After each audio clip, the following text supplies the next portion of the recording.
Hey Addicts, welcome back to another episode of Addiction Prescription, which we haven't done in a while. Yeah, it's been a while because we've been doing episode by episodes, and now it's time. Mm-hmm. We're back. It is time, and if you've read the title of the video, or if you just blindly pressed on the notifications, alert thing. I love that squad. But anyway, we're here to talk about Alita, the manga version, which I think this was one that not only myself, but probably other people, it seemed like, that watched our movie review or discussion of it, that a lot of people were interested in it, because it's maybe one that you've heard of a long time, and it's kind of like a classic, but you just never dived into it, or maybe, you've been a fan of it, you read it a long time ago, but you don't remember much of it. Whatever the case may be, we're here to talk about it. I think I had heard it before, but I had never seen anything about it until I saw the movie, and after I saw the movie, I was really intrigued. So we picked up the first two volumes, which is the ones that we're going to be talking about here. Pretty much the story, what is covered in the movie, so if you've seen the movie, you basically kind of know the material. There is a bit of subtle differences, I think. There's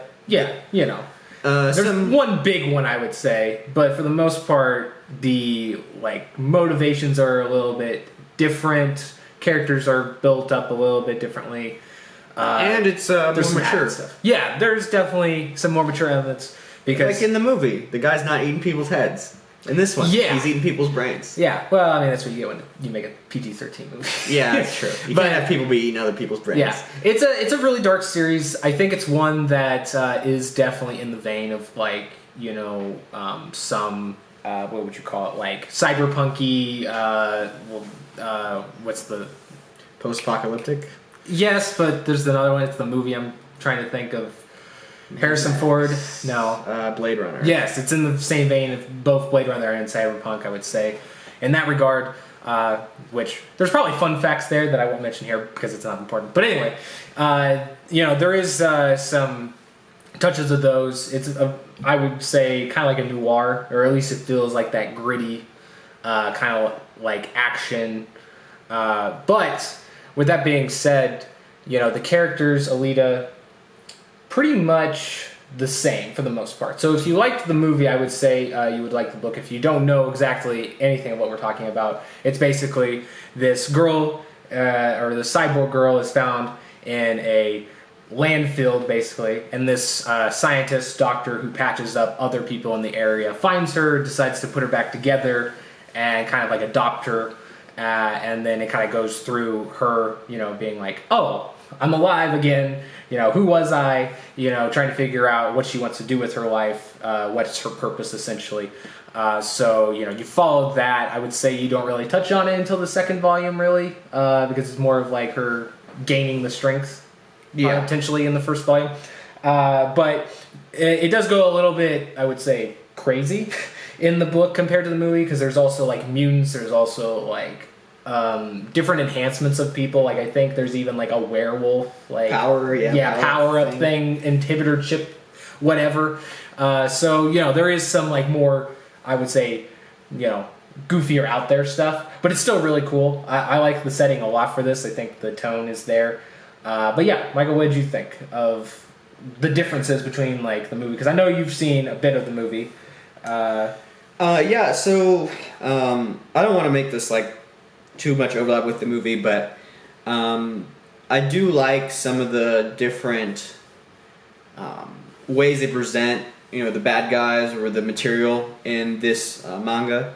So, for example, in the movie, I think they're taking people's powers, but in the people robotic hands or whatever. But in the book, they're removing people's spines. Yeah. So it's it's pretty brutal. And then you do have a character that Alita is interested in, and they kind of form a friendship, and it starts to lead to something more than that, at least from Alita's perspective. But I do think it's more appropriate in the manga in the sense of more believable, because of their ages. I think that's executed better. And additionally, I think her journey as a character and the characters around her are all developed better in a more darker world that Right. you can always see. I really do like, her father / mentor. He's really cool. And I really enjoy pretty much all the characters, even the hunter who's a jerk.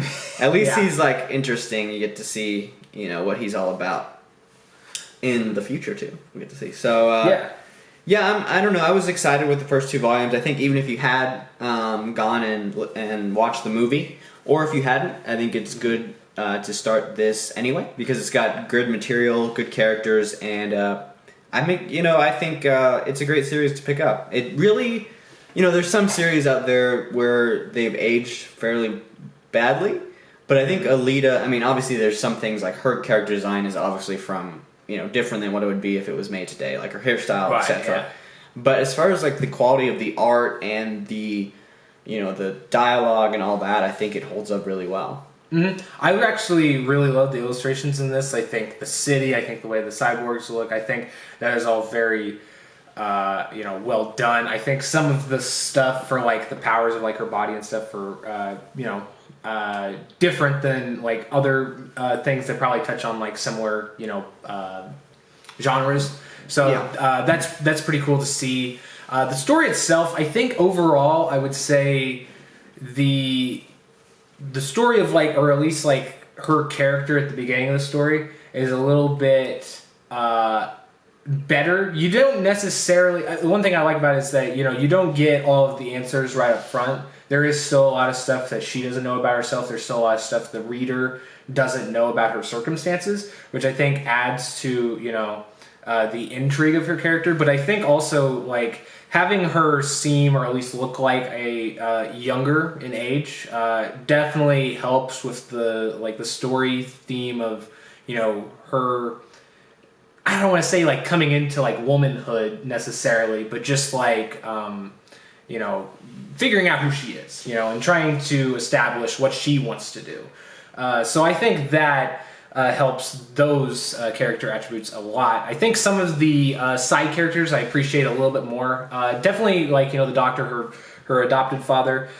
He's one that I liked in both versions, but I think especially like some of the villains, like the main villains, the main 2 I would say that you got to see in the movie. I think their development in the book is a little bit better. You get especially more about the one cyborg. So I think that leads you to definitely appreciate more of those conclusions and like interactions a lot more. But yeah, I'm just like excited to read more of it. I think it is a series I would recommend. It's definitely it's not entirely different. So like the story beats like in the movie, like if you saw it, like some of them would be like basically like a rewatching if you were to read the book, but it's there's subtle differences, and I think it's done still very well that you're going to get some stuff out of it. So I would say not to skip like the material that's shown in the movie, which I guess technically we don't really know right now what volume it is. I think it's at least to volume 4, maybe 4 or 5. I think when I looked it up is how far it goes to like the movie's point, but there's a lot more than that. So.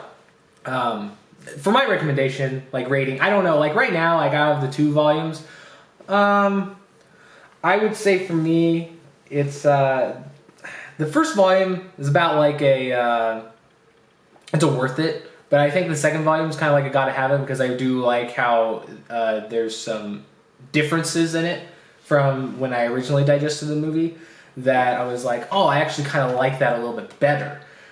So I kind of like them both equally, but that's the one I think I would pick. So I would say it's a yes for me. You should go pick it up. What about you, Michael? Yeah, I think it's the first volume is worth it, and then probably I would agree with Josh. The second volume is a gotta have it.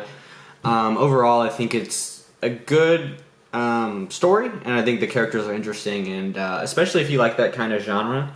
I think the action is definitely not disappointing. Yes. I will say a shout out real quick. If you get it on Amazon, if you have Amazon Prime, you can read the first 2 volumes for free. And the viewing that they have, like the panel viewing, I think is actually the best way to view this manga in particular, just because of the action sequences and how they play out. But anyway, let us know if you guys would really like to see more of this. We're going to be reading probably the rest of this series, just to have another series under our belt of knowledge. It's really good. Yeah, so if you guys want us to, review individual volumes going after, probably the movie material, just let us know because we'll probably do it anyway.